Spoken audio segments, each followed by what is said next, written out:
Today's sponsor is Slick Wraps. Slick Wraps offers some of the highest quality skins I've ever used. They have a ton of options to choose from, including carbon fiber, leather, and real wood. I've been using the black carbon fiber skin on the Gunmetal 1 M9, and the combo looks amazing. So if you want to give your phone a new look and protect it a little bit at the same time, use the link in the description to go check it out for yourself.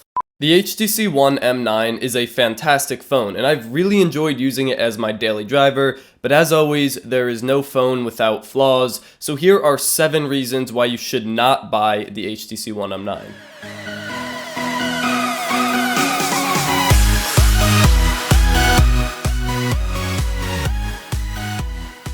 Just to emphasize that again, this video is me nitpicking issues with this device. These are not big problems and they don't ruin the phone at all, but throughout my time using the device, these are things that I wish were just a little bit better. I'll also be doing reasons you should buy the HTC One M9 in a couple of days, so make sure you subscribe to see that when it comes out. Reason number 1 is camera. The HTC One M7 had 4 ultra pixels and that sucked. The HTC One M8 had 4 ultra pixels and a weird depth sensor and that sucked. But the HTC One M9 tried to improve upon it with a 20.7 megapixel sensor, and it is better, but it's still not that good. Here are a bunch of sample pictures. Generally, it doesn't handle auto exposure all that great. It's either too overexposed or underexposed, and in low light, it does struggle a little bit, but with proper lighting conditions and with a little bit of time into taking the picture, you can definitely get a good shot. Reason number 2 is that it gets hot. This phone gets hot when I'm watching a video, playing a game, or doing anything intensive at all, like listening to music. The phone will get hot or warm to the touch. It's not like hot out, but you'll touch it and it'll be noticeably warm.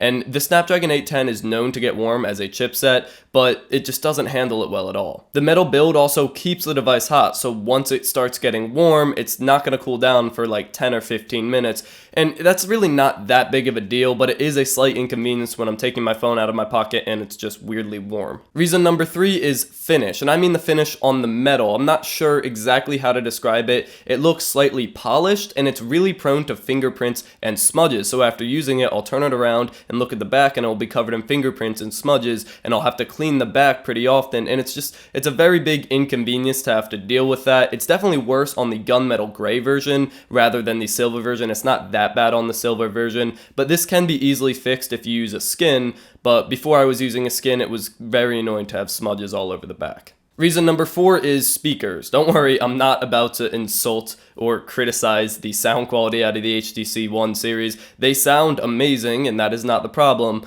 But the problem is the speaker grill. On the top grill, the little holes have a tendency to get little particles stuck in there, and it just throws the whole look off, and it looks really bad when there's like a little particle of something stuck in there. You can see it right now, and it looks awful, and I've tried to get it out by like blowing into the holes and stuff, and it didn't work, and I have not found a method to get them out yet, so they're just kind of stuck in there bothering me every time I look at the phone.